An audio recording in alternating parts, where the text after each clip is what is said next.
L'heure est aux confidences pour Philippe Googlet. Aux commandes de la nouvelle saison de Des trains pas comme les autres sur France 5, le célèbre présentateur a accordé une interview exclusive à nos confrères de Télévision Magazine. L'occasion pour lui de livrer d'étonnantes anecdotes sur son immense carrière et ses innombrables voyages. L'un d'eux orchestré en Indonésie a d'ailleurs eu le mérite de le marquer. Aux manettes de la 13e saison de Des trains pas comme les autres sur France 5, Philippe Googlet espère émerveiller ses fidèles téléspectateurs avec les voyages qu'il s'apprête à dévoiler. Depuis 2011, le journaliste prend plaisir à piloter son incontournable programme qui lui permet d'assouvir sa plus grande passion, vagabonder aux quatre coins du globe. Pour le premier numéro de cette nouvelle édition, le principal intéressé a mis le cap sur l'Indonésie. 6 ans auparavant, il avait déjà pris plaisir à découvrir ce joli territoire. On connaissait le pays mais ils ont ouvert une autre ligne sur l'île de Sulawesi qu'on a voulu aller découvrir avec des rencontres toujours insolites, a confié Philippe Googlet à nos confrères de Télévision Magazine ce lundi 3 juillet 2023.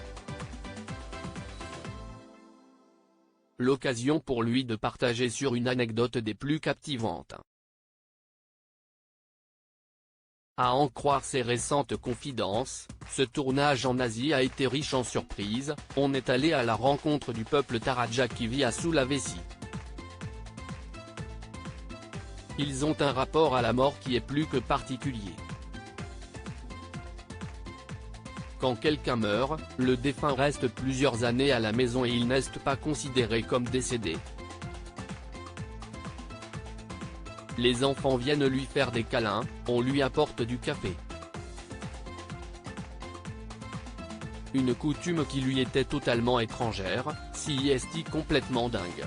Inimaginable pour nous. Il est dans un cercueil dans une pièce.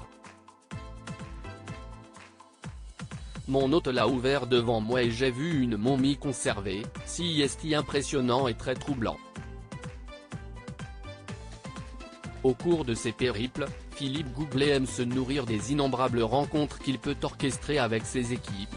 À Jakarta, on a rencontré un garde-barrière qui lève et abaisse la barrière manuellement. Il se fait couper les cheveux par un coiffeur le long de la voie car il ne peut pas quitter son poste. Et dès qu'un train arrive, il se lève, va gérer sa barrière et revient s'asseoir pour sa coupe de cheveux. Si est surréaliste. Visage incontournable dans les médias, Philippe Googlet n'est pas peu fier de se démarquer avec le concept de son émission. J'ai toujours voulu une bonne part d'impro car ça donne une émission naturelle.